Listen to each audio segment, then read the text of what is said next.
আসসালামু আলাইকুম, স্বাগতম সবাইকে। আজকে আমরা আরো একটি নতুন সিরিজ শুরু করতে যাচ্ছি, admission question solving series.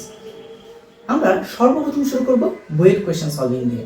BUET question solving এক্ষেত্রে এই ভিডিওগুলো কারা করে উপকৃত হবে? যারা অ্যাডমিশন ফেজে আছে তারা করতে পারবে, যারা প্রি অ্যাডমিশন করছো তারাও এই ভিডিওগুলো দেখতে পারো, কিংবা যারা ধরো বোর্ডের জন্য প্রিপারেশন নিচ্ছ কিন্তু যখন বোর্ডে একটু কঠিন কোশ্চেন হয় তখন কিন্তু অ্যাডমিশনের কোশ্চেনগুলোই উঠিয়ে দেওয়ার প্রবণতা আমরা দেখতে পাই। সো বোর্ডের অ্যাডভান্স প্রিপারেশনের জন্য কিন্তু এই ক্লাস তোমার উপকার হবে। তো আজকে আমরা শুরু করব ম্যাট্রিক্সের একটা কোয়েশ্চেন দিয়ে, যেটা বুয়েটে এসেছিল 25-26 সেশনে। তা আমরা এই সিরিজ বুয়েট সলভিং সিরিজে তোমরা জেনে থাকবে বুয়েটের প্রত্যেকটি প্রশ্ন সমাধান করার জন্য আমরা 3 মিনিট পেয়ে থাকি এবং স্পেস অনেক কম পেয়ে থাকি। তো সেক্ষেত্রে কম স্পেসে কম সময় আমরা কীভাবে কোয়েশ্চেন সলভ করতে পারি সেই অ্যাপ্রোচ আমি এই সিরিজের ভিডিওগুলোতে দেখাবো। এবং শুরুতে একটা ব্যাপার আমি বলে দেবো, আমি দুইভাবে করব। একটা প্রথম আমি যদি অ্যাজ এ স্টুডেন্ট অ্যাপ্রোচে আমি গেলে কিভাবে কম সময় কম জায়গায় শেষ করি সেটা আমি প্রথমে করে ফেলবো, দেন আমি অ্যাপ্রোচে যাব, যে আমি তোমাকে এক্সপ্লানেশন দিয়ে দিয়ে অ্যাপ্রোচে যাব। তো এই জন্য আমাদের একটা প্রয়োজন পড়বে যে কোনো একটা ক্যালকুলেটর। ওকে, আজকে আমরা যে প্রশ্নটি দেখব সেটা হচ্ছে 2a + 3 হোল ইনভার্স সমান ম্যাট্রিক্স 5 0 0 7 হলে E ইনভার্স 10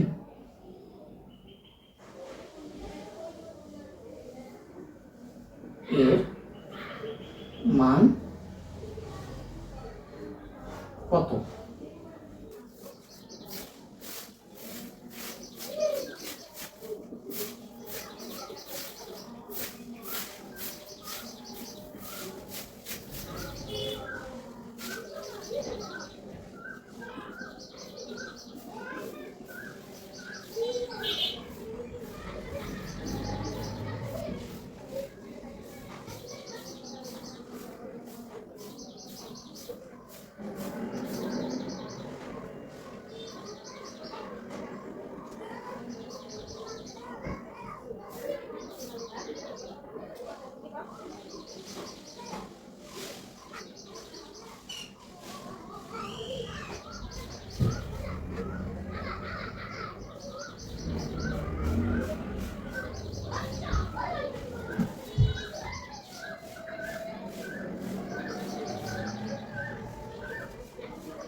ওকে, কিন্তু সলভ করে ফেলেছি। তো আমরা প্রথমে কি করলাম, যেহেতু হোল ইনভার্স আছে তা আমাদেরকে এটাকে এখান থেকে আমরা 2a + 3 কীভাবে নিই?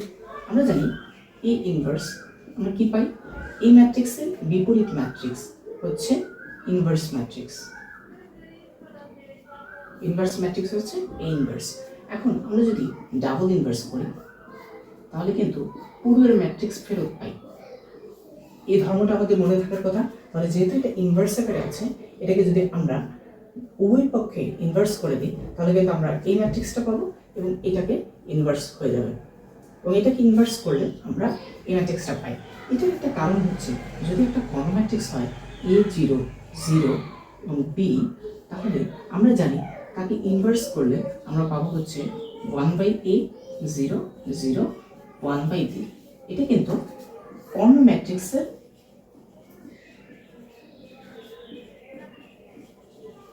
কর্ণ ম্যাট্রিক্সের একটা সাধারণ ধর্ম থেকে আমরা এটা কিন্তু জানতে পারি। এটা একটা শর্টকাট হিসেবে মনে রাখা হয়।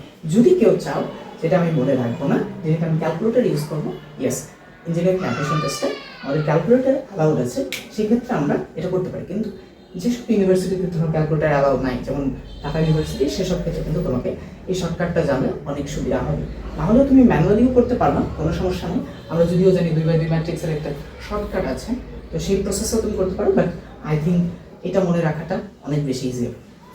এরপর আমরা যেহেতু হোল ইনভার্স করে 2a+3 পাই, এবং আমরা জানি স্কেলার 3 কি এখানে স্কেলার, একটা ম্যাট্রিক্সের সাথে স্কেলারের যোগ বিয়োগ করতে হলে তাকে আমরা অবেদক ম্যাট্রিক্স দ্বারা গুণ করে থাকি। এখানে 3 কে আমরা 3i হিসেবে বিবেচনা করতে পারি। তো অবেদক কি? অবেদক হচ্ছে যাকে দিয়ে গুণ করলে আমাদের মানটা অপরিবর্তিত থাকে।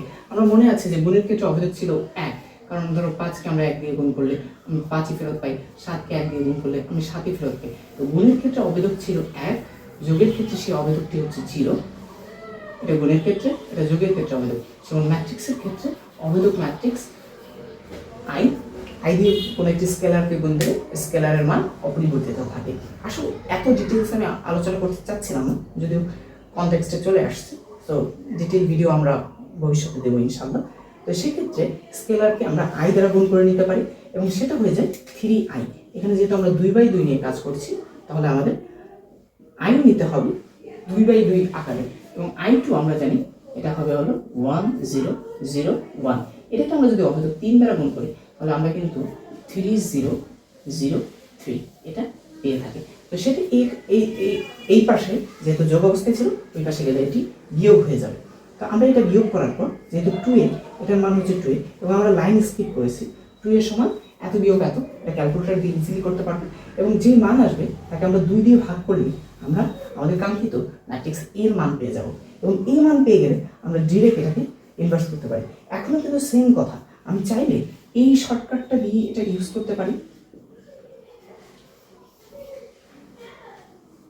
এই শর্টকাটটা ইউজ করে এর থেকে ইনভার্স ইজিলি বের করতে পারি। কিংবা কেউ যদি চাও আমি মনে রাখবো ডিরেক্ট ক্যালকুলেটর ইউজ করবো, ওকে, ইউর মোস্ট ওয়েলকাম, সেটাও করতে পারো। কিংবা 2/2 ম্যাট্রিক্সের যে শর্টকাট নিয়মটি আছে সেভাবেও তুমি করতে পারো। তো সেখান থেকে আমরা এই ইনভার্স পেয়ে গেছি, কিন্তু আমাদের বের করতে বলেছিল এই ইনভার্স 10 এর মান কত। তার মানে আমরা যদি এই ইনভার্স 1 এর উপর 2^10 দিই, তাহলে কিন্তু আমরা এই ইনভার্স 10 পেতে পারি। তো সেই হিসেবে সেই ক্ষেত্রে আমরা এই ইনভার্স 10 মান বের করছি এই ইনভার্স 1 এর উপর 2^10 দিই, এবং আমাদের 2^10 আমরা মানটি বসাই এখানেই আমরা রাখতে পারি। আশা করি এখানে রাখলে উত্তরটি হয়ে যাবে 10-এ 10 পাওয়া যাবে। এবং দেখো আমি কিন্তু বেশি লাইন নিই, এই লাইনটা ছিল, এটা প্রশ্ন ছিল, প্রশ্নে বাড়াবে না, ডিরেক্ট এই লাইন থেকে উত্তর লেখা শুরু করবে। আমাদের 1 লাইন, 2 লাইন, 3 লাইন, এটা হচ্ছে 4 নম্বর লাইন, এই 5 নম্বর লাইনে মোটামুটি আমাদের উত্তরটা হয়ে গেছে। আমরা খুব কমই জায়গায় এবং কম সময়ের মধ্যে আই থিঙ্ক এই ম্যাথটি করতে পারবো। ধন্যবাদ সবাইকে। এটা কিন্তু বইতে আসা একেবারে লেটেস্ট কোয়েশ্চেন, 25-26 ম্যাট্রিক্স থেকে এই কোয়েশ্চেনটি এসেছিল।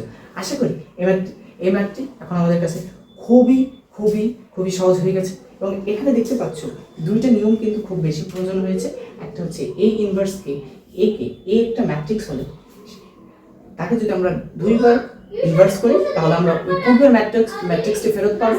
এবং আরেকটির ক্ষেত্রে কর্ণ ম্যাট্রিক্সের পাওয়ারের যে নিয়মটি, সেই নিয়মটি এখানেও কাজে লেগেছে। দেখো আমরা যদি একটা কর্ণ ম্যাট্রিক্স a 0 0 a হয়, এর উপরে 2^10 দিলে আমরা a^n 0 0 b^n দিতে পারি। এটাও কিন্তু একই নিয়ম, একই শর্টকাট আমরা দুইভাবে উপস্থাপন করেছি। n এর মান -1 ধরলেই কিন্তু এই ইনভার্সের শর্টকাটটিও এটার মাধ্যমে আমরা মনে রাখতে পারি। সো আশা করি এই ম্যাথটি বোঝা গেছে। ধন্যবাদ সবাইকে।